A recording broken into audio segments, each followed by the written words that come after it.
आचार्य प्रशांत, आपका बहुत बहुत स्वागत है। एक व्यक्ति की चर्चा में जानबूझकर कैच करना चाहता हूँ, जाकिर नाइक। उन्होंने आपके ऊपर भी एक वीडियो बनाया और वो ये कहते हैं कि खान पान में शाकाहार जो है वो शरीर के लिए ठीक नहीं है। जब तक आप मांसाहार नहीं करते हैं तो शरीर को जितने अमीनो एसिड्स मिलने चाहिए वो मिलते ही नहीं है। अलबत्ता वो ये कहते हैं कि शाकाहार में बहुत सारे अमीनो एसिड्स होते ही नहीं। तो जो लोग शाकाहारी हैं दरअसल वो अपने सेहत के साथ खिलवाड़ करते हैं और यह ठीक नहीं है। This is an illogical argument. Acharya Prashant, we will crave to see Allah subhanahu wa ta'ala. So, the Acharya is not answering my question, but since Almighty Allah has given us permission, what's the harm? So, Acharya doesn't reply to this, or you should have mutton or beef or fish. Acharya Prashant. देखिए, अगर शाकाहार की बात शरीर के संदर्भ में करनी है तो यहाँ से लेकर के यहाँ तक शरीर का हर अंग प्रमाण दे रहा है कि शाकाहार ही शरीर के लिए उचित है। आप अनुमति देंगे तो मैं विस्तार से बिल्कुल बोलिए। मोहम्मद जाकिर नाइक है, उनको लोग सुनने वाले बड़ी तादाद में दुनिया में और वो बार बार इस पर प्रहार करते हैं, इसलिए मैं चाहता हूँ कि आप विस्तार से बोलें।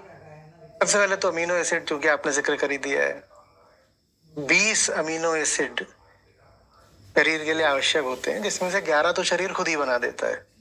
अच्छा, ठीक। वो 11 की तो कोई गिनती ही नहीं, बचे 9, उनको एसेंशियल बोलते हैं। एसेंशियल माने बाहर से लेने पड़ेंगे।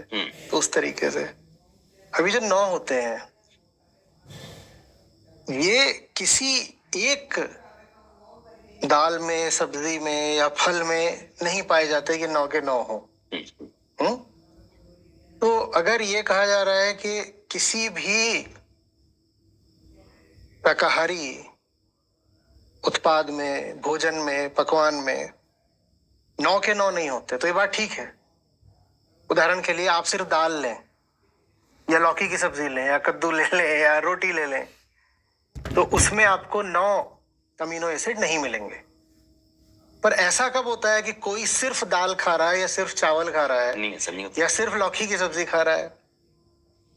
आप जब ये सब चीजें अपनी थाली में मिला करके रखते हैं कि एक कटोरी में दाल है, एक में सब्जी है, रोटी है, और दालें भी अलग अलग तरीके की हैं, सब्जियां भी मौसमी होती हैं, साथ में फल होते हैं, और बहुत जो हमारा पूरा जो एक पोर्टफोलियो होता है, जो पूरी बास्केट होती है, पूरी जो हमारी एक थाली होती है शाकाहारी भोजन की, उसको जब मिला देते हैं तो 9 के 9 बड़ी आसानी से पूरे हो जाते हैं। यहां तक कि जब शुद्ध शाकाहार की बात आती है, ऐसा शाकाहार कि जिसमें आप प्योरली वेजिटेरियन है, लैक्टो वेजिटेरियन भी नहीं है, ठीक है, तो जो अमेरिकन डाइटरी एसोसिएशन है वो कहती है कि शाकाहारी भोजन जन्म से लेकर मृत्यु तक की हर अवस्था के लिए पर्याप्त है।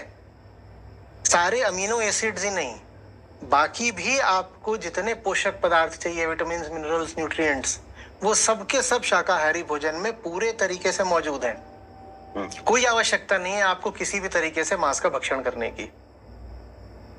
हाँ, ये बिल्कुल सही बात है कि आप सिर्फ लौकी की सब्जी खाएंगे तो किसी अमीनो एसिड की कमी पड़ जाएगी, पर ये तो बड़ी हाइपोथेटिकल बात है। ऐसा तो कोई व्यक्ति आपको मिलेगा नहीं कि जो कहे कि मैं सिर्फ चावल खाता हूँ या सिर्फ आलू खाता हूँ। हम तो सब चीजें मिला के खाते हैं, उसमें सब कुछ पर्याप्त हो जाता है। तो ये जो क्रिटिसिज्म है ये आलोचना नहीं है, कुतर्क है। तो जाकिर नाइकी में दूसरी बात है, उनका दूसरा तर्क आपको समझना चाहता हूँ। आप कहें कि शाकाहार को लेकर के वो एक फरेब कर रहे हैं, ऐसा नहीं है। लेकिन वो कहते हैं कि इंसान के पास जब आप जाते हैं, जो हिंसक जीव होते हैं, केनाइन जो दांत है, केनाइन जो नुकीला दांत, वो केनाइन उनके पास होते हैं, यानी कि उनकी प्रवृत्ति जो है ना हिंसक है, उनको बनाया ईश्वर ने है कि आप मार के खाओ। और इंसान के पास भी केनाइन होती है, तो मोलर, प्रीमोलर जैसे हैं वैसे केनाइन भी है। तो इंसान भी मांस खा सकता है, खाना चाहिए। नहीं, ये तर्क भी अवैध है बिल्कुल। हमारे पास केनाइन्स हैं, पर केनाइन्स का होना कहीं से भी ये सिद्ध नहीं करता कि आप प्राकृतिक रूप से मांसाहारी हैं, क्योंकि केनाइन जो तो गोरिल्ला के पास भी होते हैं, और गोरिल्ला के केनाइन्स जो हैं वो हमसे कहीं ज्यादा बड़े और नुकीले होते हैं। तो इसका मतलब ये थोड़ी है कि वो मांसाहारी है। और उसको किसी ने सिखाया नहीं कि शाकाहार करना है, वो प्राकृतिक रूप से शाकाहारी है और उसके पास कैनाइंस हैं। तो कैनाइंस का होना इस बात का प्रमाण बिल्कुल भी नहीं है कि आप प्रकृति के द्वारा मांसाहारी बनाए गए हो। दूसरी बात, आप अगर बाघ के या भेड़िए के या कि कुत्ते के भी कैनाइंस को देखेंगे, कैनाइंस माने जो कीले आले इधर होते हैं, हाँ, इनको देखेंगे तो वो ऐसे बड़े होते हैं, वो बने होते हैं मांस को फाड़ने के लिए। हमारे जो ये कैनाइन है, ये कोई कैनाइन है? ये तो ऐसे हैं कि बस ये किसी चीज, जैसे गन्ना आप ले लें तो ये गन्ना छील देंगे, इतना कर सकते हैं, कोई मांस थोड़ी फाड़ सकते हैं। तो ये तो नाम के कैनाइंस है। काट देंगे। हाँ, इसमें से आप क्या कर लोगे? इसमें से आप कोशिश करोगे इसमें से आप कच्चा मांस फाड़ दो, आप कर ही नहीं सकते। तो ये जो हमारे कैनाइंस हैं, ये किसी भी दृष्टि से मांस खाने के लिए नहीं बने हैं। और जिनके पास कैनाइंस होते हैं वो भी मांस खाते हो, जरूरी नहीं है। मैंने अभी गोरिल्ला का उदाहरण दिया, इस तरह के और भी कई प्राइमेट्स हैं और दूसरे जीव हैं जिनके कैनाइंस होते हैं, पर वो मांसाहारी बिल्कुल भी नहीं होते हैं। अब आप दांतों की ही बात कर रहे हैं, तो ये समझिए कि ये हमारा मुंह है। आप अगर मांसाहारी जानवरों का मुंह देखेंगे तो वो बड़ा खुलता है, बड़ा खुलता है, क्योंकि उनको जो पूरा जानवर है वो छोटे छोटे टुकड़े नहीं खाते हैं। आप देखेंगे बाघ का मुंह ऐसे इतना बड़ा खुल जाता है, कुत्ते का मुंह भी इतना बड़ा खुल जाता है। हमारा जो मुंह है उतना खुलता ही नहीं है। इसी तरीके से जो मांसाहारी जीव है सारे, उनका जबड़ा ऐसा होता है कि बस वो ऐसे वर्टिकली खुलेगा बंद होगा, खुलेगा बंद होगा। हमारा ये जो जबड़ा है ये ऐसे दाएं बाएं भी होता है, ये चबाने के लिए है, च्यूइंग के लिए है।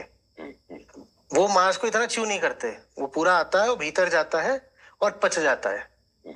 हमारा जबड़ा वैसा है जैसा कि आप पाओगे कि किसी गाय का है, उस अर्थ में कि चबाने के लिए, क्योंकि जो हमारे भीतर जा रहा है पदार्थ उसको में बहुत चबाना पड़ता है। तो उस अर्थ में हमारे जो दांत हैं वो चबाने के लिए ज्यादा उपयुक्त है।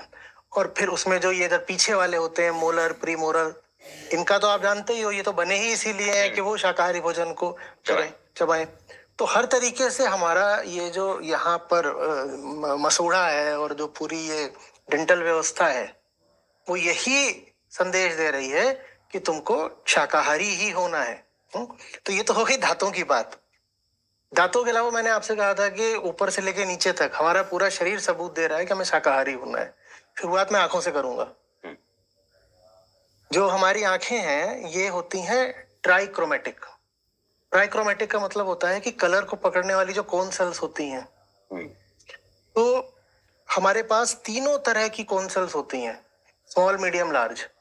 जो स्मॉल कोन सेल होती है वो ब्लू कलर को पकड़ लेती है, उससे बड़ी वाली ग्रीन को, जो सबसे बड़ी वाली होती है वो रेड को पकड़ लेती है।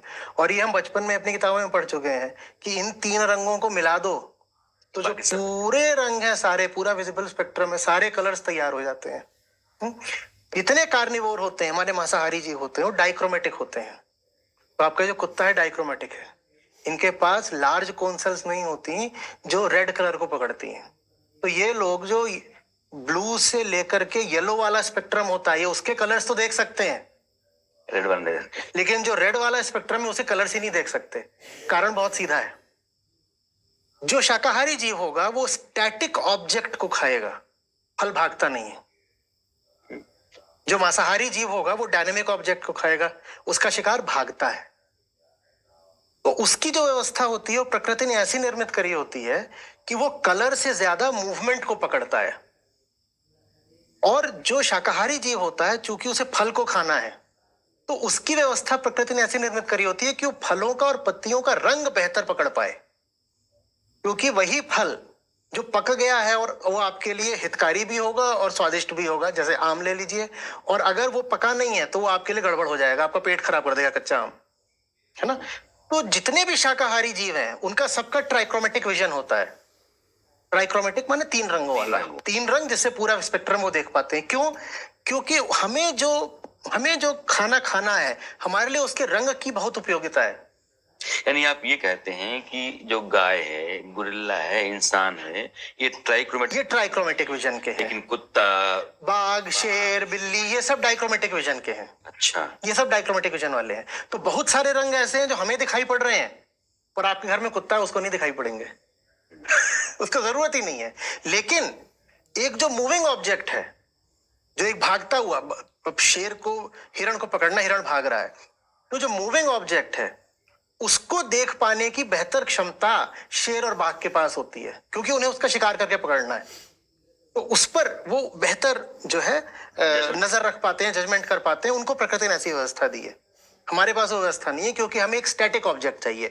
फल लटक रहा है, पत्ती है, कंद मूल है, तो हमारे लिए उनके रंगों को बारीकी से देख पाना ज्यादा जरूरी होता है, क्योंकि एक रंग का जो पत्ता है वो हमारे लिए काम का हो सकता है, और दूसरे रंग का जो पत्ता है वो ये इंडिकेट कर सकता है कि साहब पत्ता सड़ रहा है, इसका रंग बदल रहा है, सड़ रहा है, ये खा मत लेना तुम। तो ये आंखों की बात हो गई। अब आंखों से नीचे आते हैं, दांत की बात करी थी। दांत के साथ एक जुड़ी हुई चीज होती है लार। हमारी जो लार होती है उसमें एक खास एंजाइम होता है सलाइवरी एमिलेज। अच्छा, सलाइवरी एमिलेज ये किसी कार्निवोर में पाया ही नहीं जाता। अगर हम मांसाहारी होते तो हमारी लार में सलाइवरी एमिलेज हो नहीं सकता था। इस एंजाइम का काम होता है कि जो कार्बोहाइड्रेट्स होते हैं उनको यहीं से पचाना शुरू कर देता है। खासकर जो स्टार्च है उसको छोटी छोटी जो शुगर्स होती हैं, शुगर कई तरह की होती हैं, तो सिंपलर शुगर्स होती हैं, स्टार्च को उनमें तोड़ने का काम सलाइवरी एमिलेज करता है। ये मांसाहारी जानवरों में पाया ही नहीं जाता, हमारे पाया जाता है। इससे ये सिद्ध होता है कि प्रकृति ने हमें बनाया है ऐसा कि हमारे भोजन में स्टार्च बहुत रहे। स्टार्च वही जो हमारे चावल वगैरह में, चावल गेहूं, ठीक है, चावल, ये तो वो हमारा लार भी ऐसा है जो उसको पचाने के लिए है। समझ रहे बात को? अब इससे आप नीचे आ जाइए, तो हमने आंख पकड़ ली, हमने ये पकड़ लिया, पेट पर आ जाइए। आपने बंदर को देखा होगा, बंदर दिन भर खाता है। शेर दिन भर खाता है क्या? शेर दिन भर नहीं खाता, अजगर दिन भर नहीं खाता। ये एक बार खाते हैं और 2-4 दिन के लिए मस्त हो जाते हैं। और जो शाकाहारी जीव होता है वो दिन भर मुंह चलाता है। क्योंकि वो दिन भर मुंह चलाता है इसीलिए उसका पेट छोटा होता है, क्योंकि उसमें बार बार चीजें आ रही हैं। और चूंकि पेट छोटा होता है इसीलिए दिन भर मुंह चलाता है। तो ये दोनों चीजें एक साथ चलती हैं। बात समझ रहे हैं? इंसान का पेट भी बहुत छोटा है। जो हमारा स्टमक है, पेट माने ये नहीं, एब्डोमेन नहीं, स्टमक जो है, स्टमक वो हमारा बहुत छोटा सा है। ठीक वैसे जैसे सब शाकाहारी जीवों का स्टमक छोटा होता है, हमारा बहुत छोटा है। मांसाहारी जीवों का स्टमक बहुत बड़ा होता है, क्योंकि वो एक बार में ही शिकार खा लेते हैं, उसको कई दिन तक पचाते हैं। एक बार खा लिया, पचाया, तो स्टमक इतना बड़ा चाहिए कि उसमें मांस आ गया, वो पच रहा है, फर्मेंटेशन हो रहा है, पचा रहा है, ये सब चल रहा है। हमारे ऐसा कुछ नहीं है, तो हमारा स्टमक ही बहुत छोटा है। उसके बाद आ जाइए स्टमक से नीचे। प्रकृति सबूत दे रही है एक एक करके। अब आप स्टमक से नीचे आ जाइए, सबसे बड़ा सबूत सबसे अंत में आएगा। अब स्टमक से नीचे आते तो क्या आती है? आंत। जो शाकाहारी मटेरियल होता है उसमें जो सेलुलोज होता है और जो फाइबर होते हैं ये पचने में समय लेते हैं। जो मांसाहारी पूरा मटेरियल होता है उसमें होता है प्रोटीन और फैट। तो वो जो कच्चा मांस है और वो जो फैट है वो ये जो मांसाहारी जीव होते हैं उसको ज्यादा आसानी से ज्यादा जल्दी पचा लेते हैं, और ज्यादा आसानी से ज्यादा जल्दी नहीं पचाएंगे तो सड़ेगा भी। तो इसलिए जितने मांसाहारी जीव होते हैं उनकी आंतें बहुत छोटी होती हैं। अच्छा, शाकाहारी जीवों की आंतें बड़ी लंबी होती हैं। तो हमारी जो आंत है वो समझिए हमारे शरीर की लंबाई का 8 गुना है लगभग, और यही अनुपात सब शाकाहारी जीवों में पाया जाता है। आंत बड़ी होती है, आंत बहुत बड़ी होती है, और शरीर और आंत में जो अनुपात होता है वो सब शाकाहारी जीवों में लगभग एक समान होता है, और सब मांसाहारी जीवों में लगभग एक समान होता है। उनकी आंतें बहुत छोटी होती हैं। वो बहुत दिन तक अगर मांस को पेट में रखेंगे तो मांस जहर बन जाएगा। तो इसीलिए उनकी आंतों में जबरदस्त एसिड्स होते हैं जो लेते हैं और पचा देते हैं। बहुत सारा खाना आप नहीं खाते, सड़ जाता है, आप बाहर कुत्ते को दे देते हो, पचा लेता है। वो कैसे पचा लेता है? आपने कभी नहीं देखा होगा कि कुत्ते को अपच हो गया। अपच हो गया, हाँ। क्यों? क्योंकि उसका जो पूरा सिस्टम है वो मांस पचाने के लिए बना है। उसके पास जो एसिड होता है वो इतना जबरदस्त होता है, और जो बाकी एंजाइम्स होते हैं वो ऐसे होते हैं कि सब पचा डालते हैं। हम नहीं पचा सकते, हम धीरे धीरे पचाते हैं। हमारी जो व्यवस्था होती है पाचन की वो ज्यादा माइल्ड होती है, तो इसलिए हमारी आंत बहुत लंबी होती है। वो धीरे धीरे पचते पचते पचते पचते निकलता है, और ये काम सब शाकाहारी जीवों में होता है। हमारी आंतें बिल्कुल शाकाहारी जीवों जैसी हैं। अब आइए और आगे, तो नीचे पहुंचिए तो ये हमारे पंजे हैं।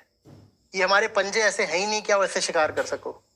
सब मांसाहारी जीवों के पंजे बहुत बलिष्ठ होते हैं, और उनके नाखून भी बहुत पैने होते हैं। इंसान के आप नाखून बढ़ा दोगे ज्यादा तो टूटने और लग जाएंगे। आपके नाखूनों में, आपके पंजों में ताकत नहीं है कि वो एक साधारण जीव का भी शिकार कर सके। ये बने ही नहीं है शिकार करने के लिए। अब आखिरी बात जो मैंने कहा, सबसे बड़ा सबूत, शरीर का सबसे बड़ा ऑर्गन कौन सा होता है?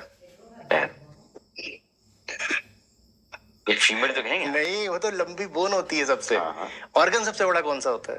लीवर होगा? नहीं, खाल। अच्छा। हमारी खाल से पसीना निकलता है। हाँ। और जितने मांसाहारी जीव होते हैं वो कुत्ते की तरह करते हैं ठंडा होने के लिए, उनके पसीना नहीं आता। मांसाहारी जीवों के पसीना नहीं आता तो वो ठंडा होने के लिए पेंटिंग करते हैं। हम स्वेटिंग करते हैं, वो पेंटिंग करते हैं। हमारे पसीना आता है, हम जब गर्म हो जाते हैं तो पसीना निकलेगा स्किन से और फिर वो इवेपोरेट होगा तो ठंडी हो जाती है, हम ठंडे हो जाते हैं। कुत्ता ऐसा नहीं करता। कुत्ते को गर्मी लगती है तो क्या करता है? हाँफता है। वो हाँफता है। तो ये उसका मैकेनिज्म होता है ठंडा होने का। अगर हम भी मांसाहारी होते तो हम भी कुत्ते की तरह कर रहे होते, पर नहीं। शाकाहारी जीव सब स्वेटिंग करते हैं, उनको पसीना आता है, हमारे ही पसीना आता है। तो हमारी जो सारी व्यवस्था है ना, वो प्रकृति ने निर्मित ही करी है शाकाहार के लिए। हाँ, आप अधिक से अधिक ये कह सकते हो कि कल्चरली हमने अडेप्ट कर लिया है मांसाहार को, तो मांस हमें पच जाता है, किसी कदर पच जाता है। वो भी तब पचता है जब उसको बहुत पका उका दो और ये सब कर दो, तब हम किसी तरह उसको पचा लेते हैं। लेकिन इसका ये नहीं अर्थ है कि हम मांसाहार के लिए निर्मित हैं, डिजाइंड नहीं है, अडेप्टेबल हैं। ठीक वैसे जैसे कि आप कार का उपयोग करने लग जाओ ट्रक की तरह, कर लेते हैं लोग। देखा होगा कार के ऊपर पता नहीं कितना सामान बांध के लिए जा रहा है। अब कार बनी नहीं थी इतना सामान बांधने के लिए, पर आपने बांध दिया है। कार चल जाएगी पर बहुत नहीं चलेगी। कुछ दिनों बाद वो उस वजन के तले खराब हो जाएगी, इंजन बैठ जाएगा, सब कुछ। तो वैसे ही हम हैं कि हमारा शरीर बना तो शाकाहार के लिए है, पर वो मांसाहार के लिए कल्चरली, सांस्कृतिक कारणों की वजह से और ऐतिहासिक कारणों की वजह से वो अडेप्ट कर लिया गया है। तो ये कहना बिल्कुल गलत है कि हम किसी भी तरीके से मांसाहार के लिए निर्मित हैं। मैं इसमें एक दो बातें आपसे और कहूंगा। अक्सर मांसाहारी लोग ये तर्क देते हैं कि साहब शाकाहारी तो तुम आज हुए हो जब तुमने खेती करनी शुरू करी। मैं इसी पे आने वाला हूँ कि जाकिर नाइक भी ये कहते हैं। अच्छा। क्योंकि आपने जाकिर नाइक को 2 जगहों पर खारिज कर दिया। ना तो ये शरीर बना है मांसाहार के लिए, और ना ही दांतों की संरचना मांसाहार प्राणी की है, मानव की। वो कहते हैं कि इंसान जब आया धरती पर, खेती तो बाद में आई, लेकिन पहले तो खेती थी नहीं। जब खेती नहीं थी तो क्या करता था? वो मांस खाता था, तो इसलिए वो मांसाहारी है। आपको, मुझको और ये जो सज्जन है, हम तीनों को जंगल में छोड़ दिया जाए तो हमारे लिए फल, पत्ती, कंदमूल ज्यादा आसान होगा या खरगोश और हिरण को दौड़ा करके मार के खाना ज्यादा आसान होगा? जाहिर है। तो ये सोचना कि खेती से पहले जो हमारे पुरखे जंगलों में रहते थे वो हिरण को और भालू को और खरगोश को दौड़ा दौड़ा के खा रहे थे, ये कौन सी बुद्धि की बात है? जंगल में जब इतना शाक उत्पाद उपलब्ध है, भाई 1000 तरीके की वहां पर वनस्पतियां हैं, तो आप वो खाओगे या वहां पे आप बंदर को दौड़ाओगे कि बंदर को खाऊंगा, कुत्ते को खाऊंगा, भेड़िए को खाऊंगा, या जो भी आपको हिरण मिल गया कुछ इनको खाऊंगा, ये भैंसे को खाऊंगा? हमारा ना तो शरीर ऐसा है कि हम किसी को दौड़ा के पकड़ सकते हैं दौड़ा के। एक मुर्गे को दौड़ा के पकड़ना बड़ा मुश्किल हो जाता है। आप जंगल में खरगोश को दौड़ा के कैसे पकड़ लोगे? और जंगल में इतनी वनस्पति, आप वो खाओगे ना? ये तो कॉमन सेंस है। दूसरी बात, प्रमाण भी उपलब्ध है। अभी तो जो मैंने बोला वो तो एक तरह से इंडक्टिव लॉजिक था। प्रमाण उपलब्ध है। खेती करना हमने बस 10,000 पहले शुरू करा है, उसको नियोलिथिक एज बोलते हैं। उसके पहले जो हमारा चलता था वो हंटर गैदरर वाला फेज था, वो यही चलता, उसके लिए मनुष्य हंटर गैदरर था। अब बात समझ में आ रही है कि हंटर गैदरर में गैदरर ही ज्यादा था, हंटर बहुत कम था। ये प्रमाण मिल रहे हैं अभी तो, बिल्कुल साइंटिफिक प्रमाण मिल गया है उसका। अफ्रीका में, मोरक्को में पुराने लोग 15,000 साल पहले के हैं, माने खेती से 5,000 साल पहले के, वो खेती नहीं करते थे। तो हम तो ये कहेंगे ना खेती नहीं करते थे तो मांस खाते होंगे। तो उनके जबड़े मिले हैं और जो दांत हैं वो फ्लैट है। अच्छा, मतलब समझ रहे हैं ना, चबाने काम है ही नहीं। इतना ही नहीं, मनुष्य खाता क्या है, उसके छोटे छोटे अवशेष उसकी हड्डियों में रह जाते हैं। तो उसका आइसोटोपिक एनालिसिस होता है और उस आइसोटोपिक एनालिसिस से पता चल रहा है कि जो पूरा उनका भोजन था वो शाकाहार ही था, मुश्किल से 5-10% मांसाहार इधर उधर मिल गया। और जो मांसाहार उन्होंने करा भी है, संभावना ये लगाई जा रही है कि वो स्कैवेंजिंग है, हंटिंग नहीं है। अच्छा, स्कैवेंजिंग का क्या मतलब है? मरे हुए पशु खा लिए। संयोग से मिल गया, कुछ मरा हुआ तो खा लिया। ये नहीं है कि दौड़ा दौड़ा के पकड़ लिया। तो मतलब जो मोड था, माने सामान्यतया जो खाया जाता था, वो फल फूल, पत्तियां, शाक सब्जियां, कंदमूल, ये सब था। संयोग से कभी कोई मरा जानवर मिल गया या मार दिया या कुछ कर दिया तो वो खा लिया, नहीं तो the normal diet was vegetarian. अब ये बात कंक्लूसिवली सिद्ध हो चुकी है कि इसमें अब कोई शक नहीं है कि आप जो है पहले भी शाकाहारी थे, आज भी शाकाहारी हो। हाँ, अब आपके जो धार्मिक पूर्वाग्रह होते हैं या जो आपकी सांस्कृतिक व्यवस्था होती है, उनके कारण आप ये कहना शुरू कर देते हो कि हमें तो मांस खाना, हमें तो मांस खाना है। और एक बार जबान को मांस के मसाले का स्वाद लग जाता है तो फिर आप मांसाहार के पक्ष में कई तरह के कुतर्कों का आविष्कार करना शुरू कर देते हो। एकदम ही मतलब भद्दे कुतर्क, जिसके बारे में क्या कहा जाए। तो आप ये कह रहे हैं कि जाकिर नाइक जैसे व्यक्ति एक धर्म के साथ जो रिवाज खान पान का चलता रहा, वो किसी कारण से चलता रहा होगा, उसको उन्होंने बना दिया है कि इंसान की जो हाँ, यही है, बिल्कुल यही। वो मांसाहार की है। देखिए साहब, सच्चाई तो बहुत प्रकट होती है, स्पष्ट होती है, लेकिन आपकी आंखों पर अगर आपके बायसेस का, पूर्वाग्रहों का, ओपिनियंस का और मजबूरियों का चश्मा चढ़ा हो तो सच्चाई आपको नहीं दिखाई देगी। सामने होगी फिर भी आप उसे देखने से इनकार कर दोगे। इतनी सी बात है।